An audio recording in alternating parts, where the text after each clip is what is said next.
Just one quick word on Palmer. You saw that it can become resistant to many modes of action. If it gets established out here, it will be a serious issue for our minor crops. Unfortunately, kochia is becoming more Palmer-like, and we'll be discussing that here today. Okay, those of you who were growing chickpeas about 20, 25 years ago, remember the old herbicide Tough. And it worked for us in chickpeas. It would control kochia and a few other weeds. Several years ago, a company decided to, Syngenta dropped it. A new company, Belcom, decided to pick it up. They asked me what I thought farmers would pay for it. I said, I think you should put it about $10, $15 an acre. Well, unfortunately, last year they put it at $43 an acre. Yes, you heard that right, 43. So much for my opinion.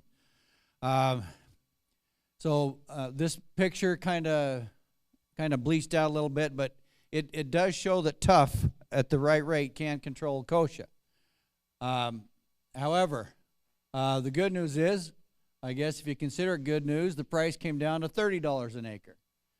Okay, part of the reason why I'm showing you this isn't because I'm going to push this for chickpea control. It's because of the next slide where I'm going to talk about lentils. But if you did have a train wreck, had a lot of weeds out there in your chickpeas, which almost none of you do, you could use Tough at this 24-ounce rate with some oil. And if you do use less than 24 ounces, the label itself says that it may result in incomplete weed control. I said this is true. You use less than that rate, you're not going to see as good a weed control. Want to use about 15 gallons of water. It needs warm, sunny, humid conditions, kind of like Liberty. Chickpeas shown excellent tolerance to Tough, but you never want to spray Tough by itself. You always want to put down a herbicide like Spartan to help reduce that post-weed pressure. Don't rely solely on Tough. Now, I think it was in June, to my shock and amazement, a farmer through the grapevine told me that Tough was labeled on lentil, and I said, no, it's not. He said, yeah, I think it is. And sure enough, he was right, which I absolutely couldn't believe because I've sprayed Tough on lentils, and it's not pretty. Now, I want to say that the main label, again, states that if you use less than 24 ounces, it's going to result in incomplete weed control. But there's the label. There is a new label, supplemental label, that does allow Tough to be applied to lentil. However, it doesn't give you all the information that you need to know. The supplemental label allows 12 to 20 ounces to be applied pre, and 6 to 20 ounces to be applied post. So they're already telling you to use a lower rate, and guess what? You're not going to control that many weeds with that lower rate. I've tested it. It doesn't happen. It also allows a tank mix with metribuzin or a grass herbicide. Okay, so there's the label, and then there's the tech sheet. There's a tech sheet that came out that recommends 7 ounces of Tough with 2 ounces of metribuzin applied at the 3 to 5 node stage.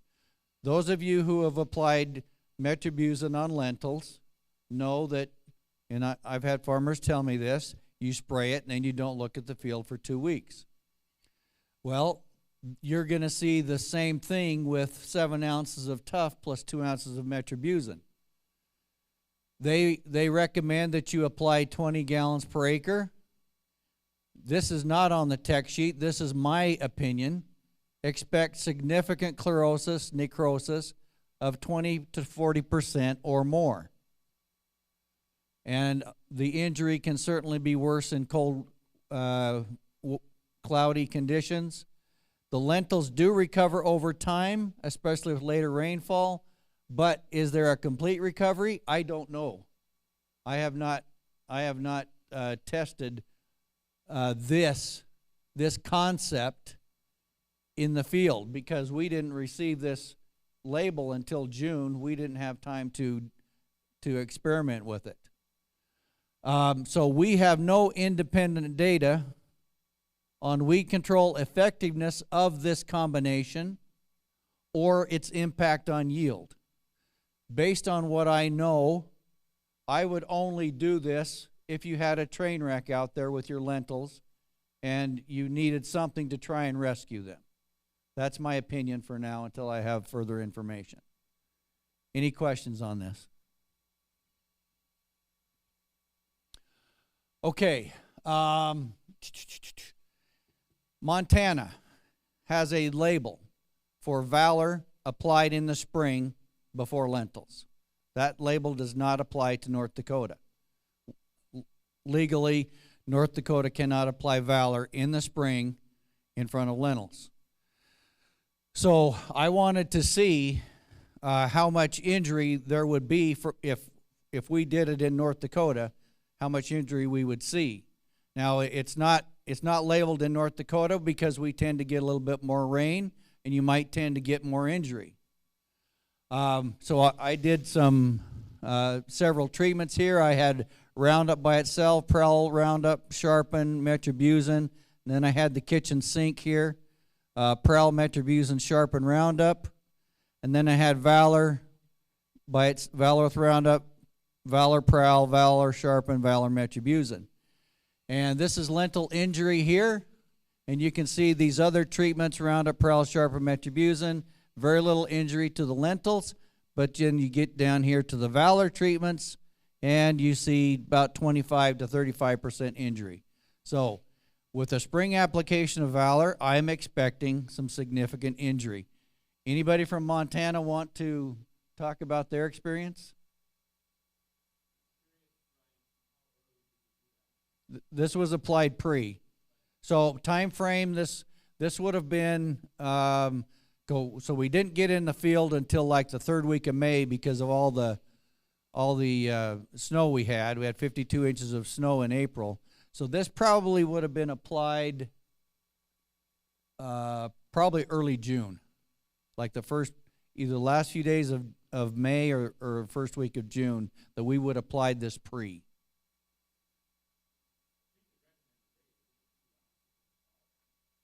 No, there is a label for a spring application in Montana.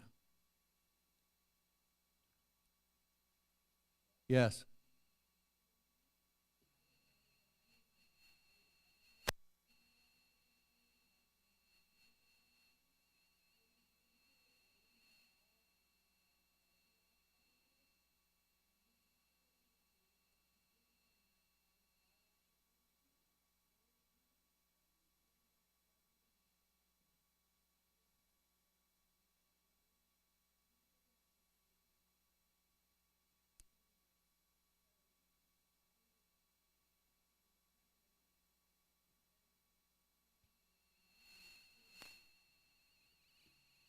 Okay. Okay.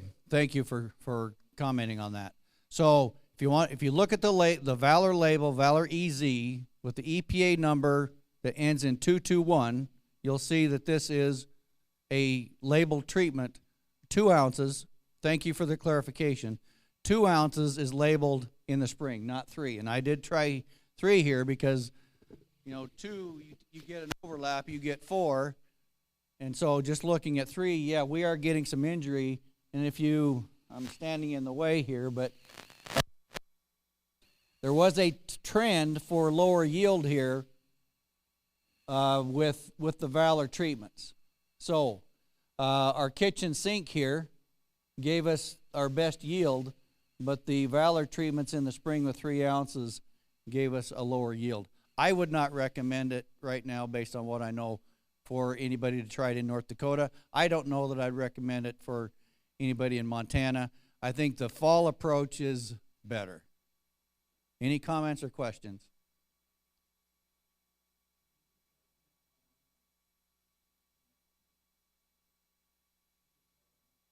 Yes, I did sharpen a 1 ounce. The label rate is 0.75, but I did go 1 ounce there. Okay, metribuzin. I know when we talk about metribuzin, we're talking about the old Cencor. And metribuzin has a bunch of generic names now. A few of them are dimetric, Glory, Mahler, metribuzin, Metricor, Tricor. So, and I know we've got soils in the area, in the state, and over in Montana as well, where you've got high pH, low organic matter soils, maybe a little on the sandy side, where metribuzin is not a fit. I understand that.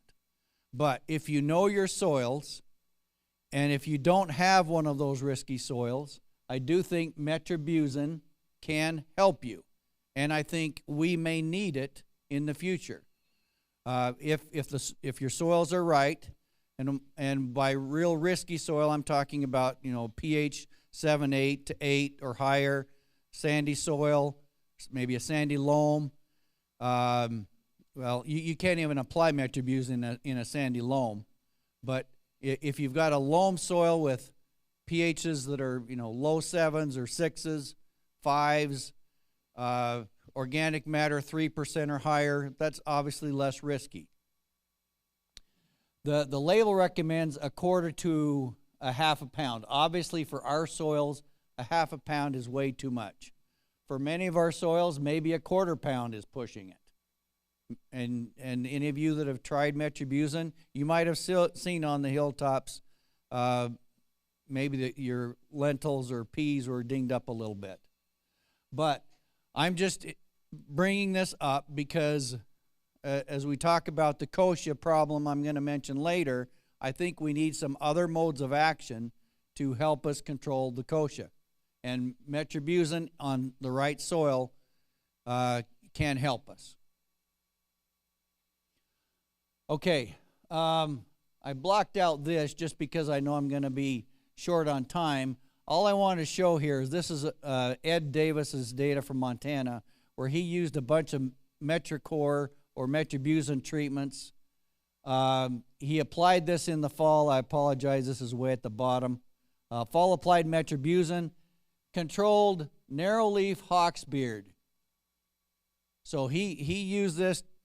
We normally don't recommend metribuzin in the fall because it's really water soluble, but it might have, if you've got a narrowleaf hawksbeard problem or a winter annual problem, he showed metribuzin here can reduce the population of narrowleaf hawksbeard significantly, and that may apply to other weeds like prickly lettuce or some winter annual mustards, etc.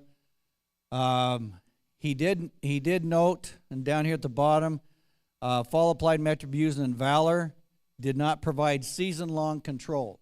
So I want you to remember that.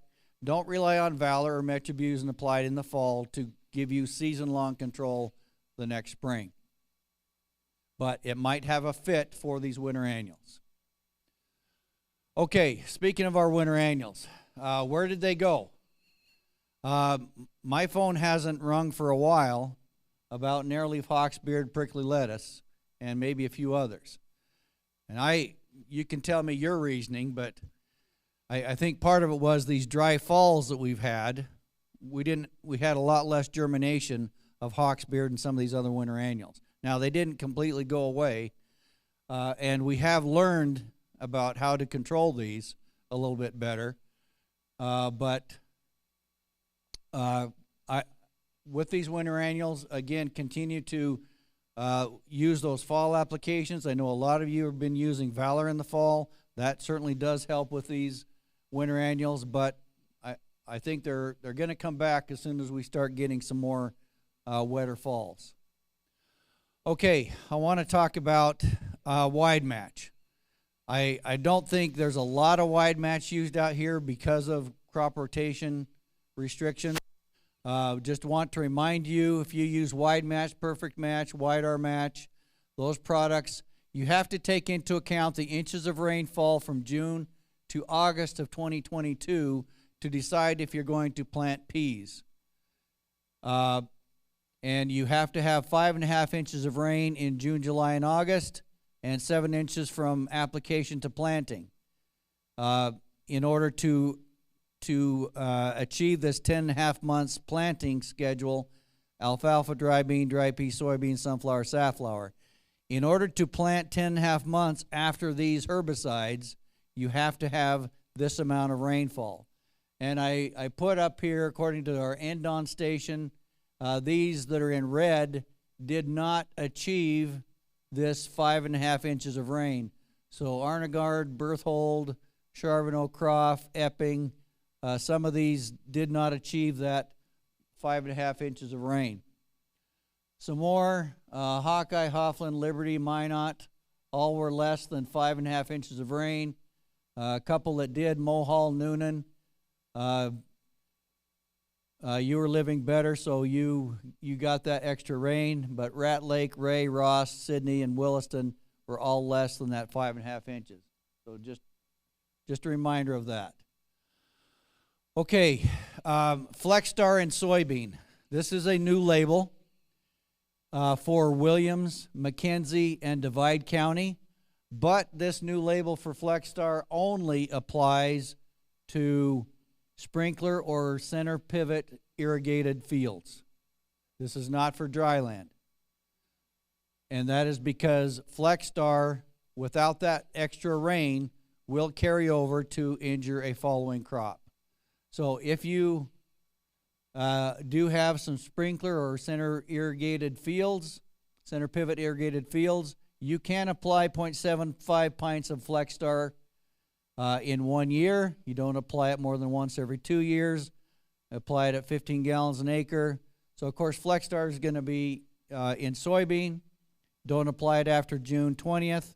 And then it does have a 9-month rotation restriction to small grains, 12 months to peas, and 18 months to all other crops.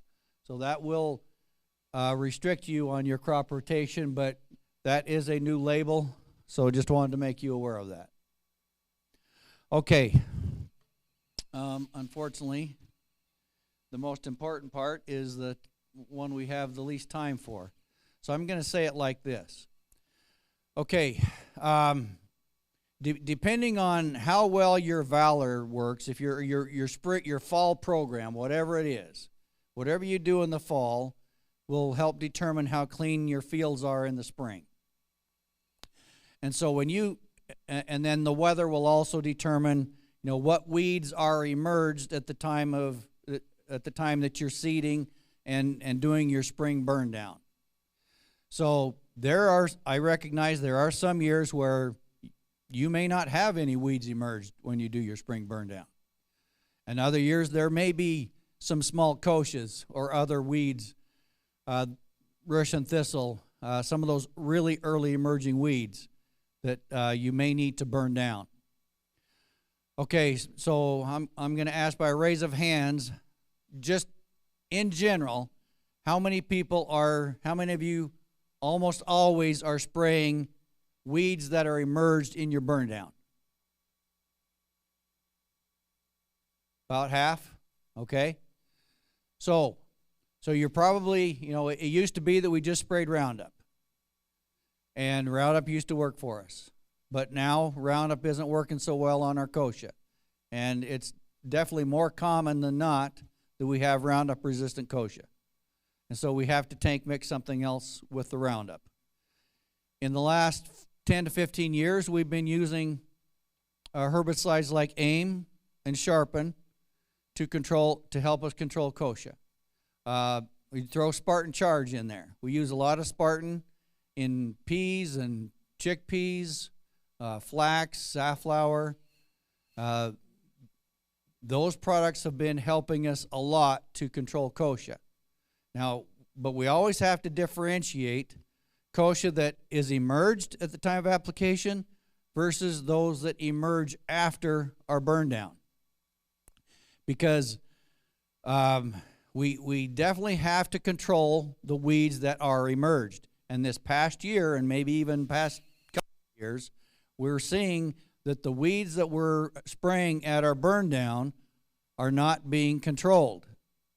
And with the dry conditions that we've had, I personally attributed that to a dry spring, drought-stressed plants, and I thought resistance to these herbicides might be possible, but we have a little bit more information about that. So I mentioned, we use a lot of AIM and Sharpen. All these herbicides are in our Group 14 chemistry. We don't use a lot of Vita or Reviton, but it's mostly AIM and Sharpen. And these are burned down. We don't really rely on these for residual. Spartan Charge, we do rely on that for burn down and residual. Any of the Authority products, Valor, we rely on these mostly for residual. Then in soybeans, and most of you guys probably don't use FlexStar because of the rotation, but these are our soybean herbicides that we use to control kochia in crop. And so, unfortunately, what we're seeing is resistance to these two, AIM and Sharpen. And here's the picture.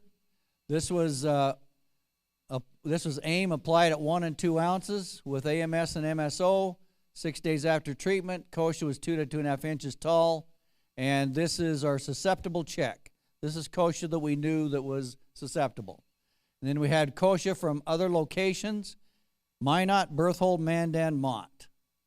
And all these locations were cases where AIM or Sharpen or Spartan Charge were applied and were not controlled, and we suspected resistance.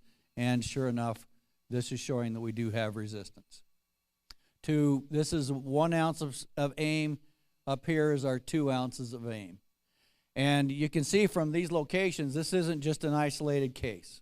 This is pretty well from Minot to Mott, and I can tell you that we've got other locations. Mohall, we've got 2 sites, and a couple others that we're testing now that are all showing resistance. So it's pretty widespread.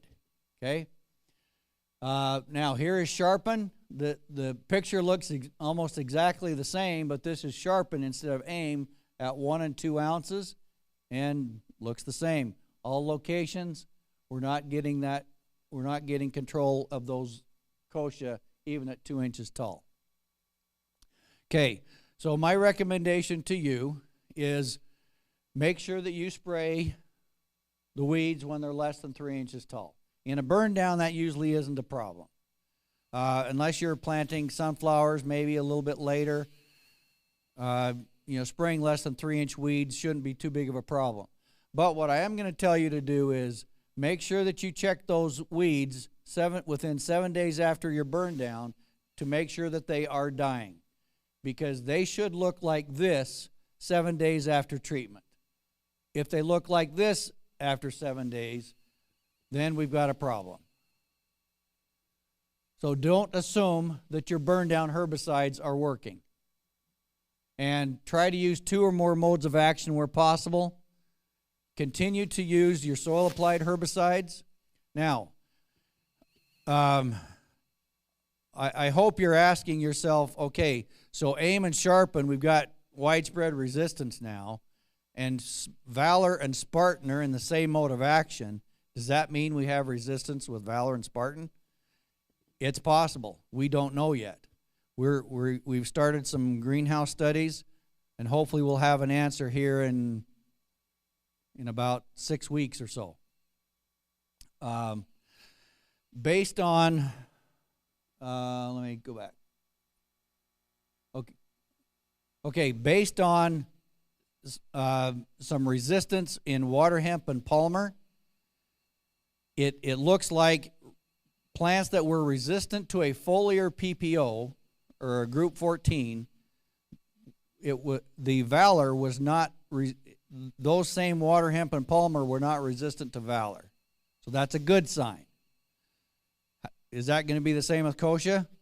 We hope so.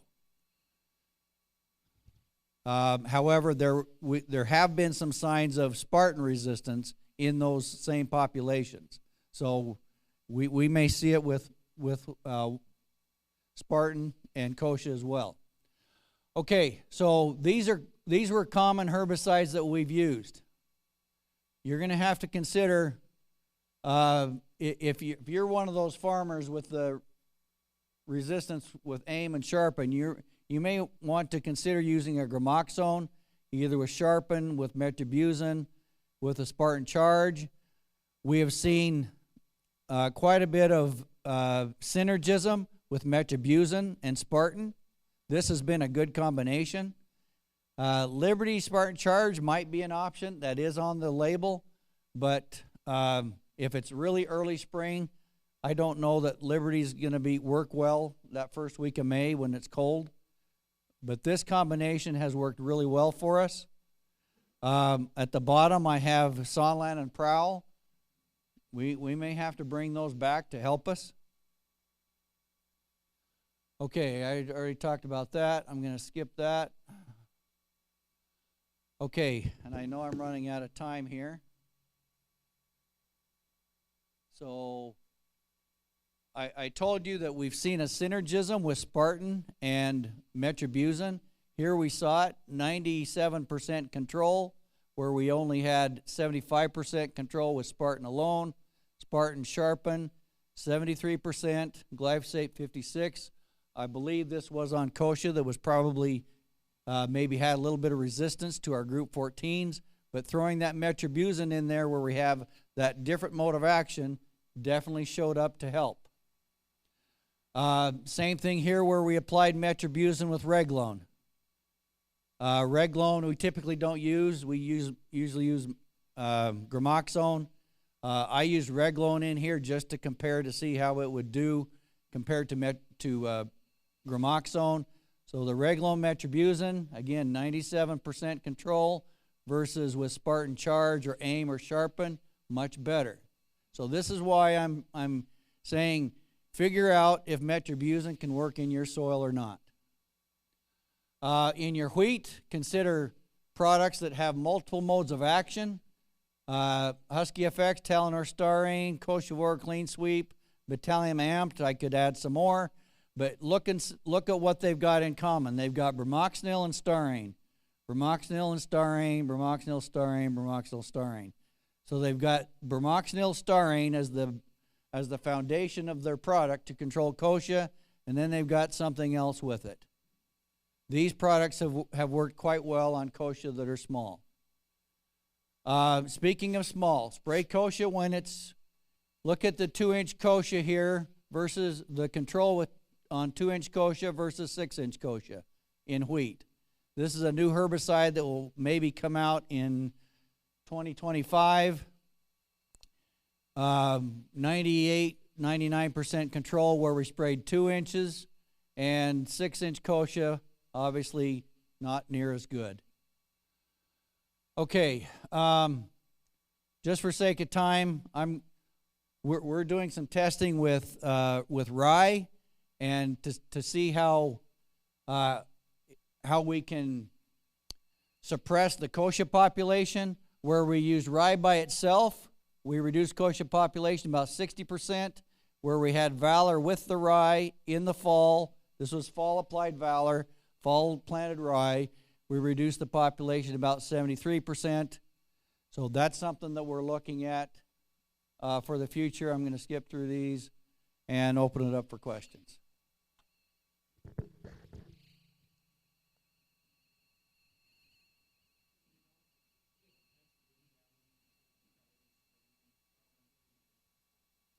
Okay.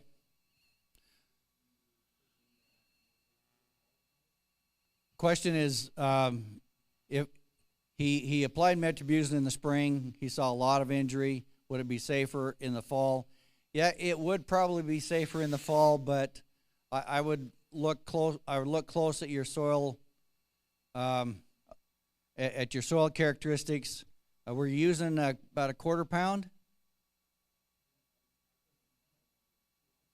Okay, you might have been lower rate. Okay, so with metribuzin is so dependent on your soil characteristics, and so I would much rather see metribuzin be used in the spring than in the fall.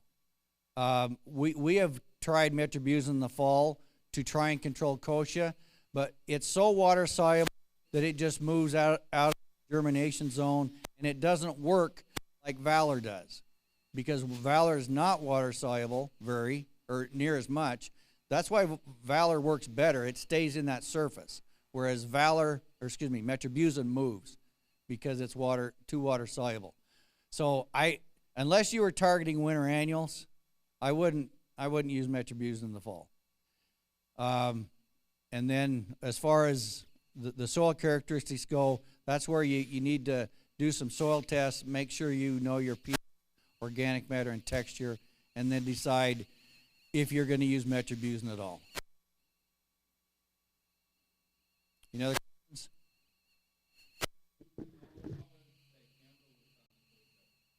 Question is, how is dicamba working on kochia?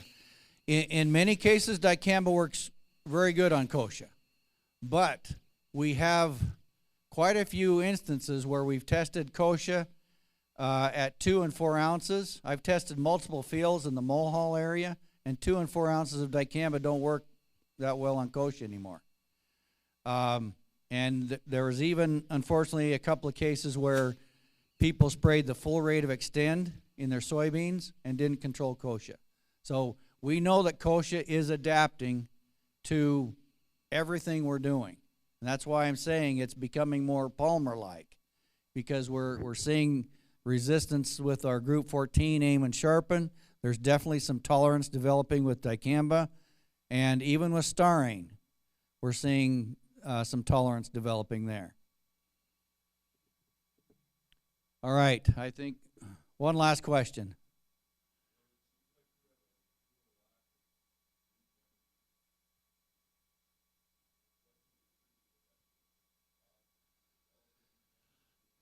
Question is, we've got a lack of development of new chemistry, and developing new chemistry is difficult. It's very hard to find new chemistry that works. It's even harder to find new chemistry that can survive through all the toxicology and other studies that have to be completed to prove to the EPA that they are safe.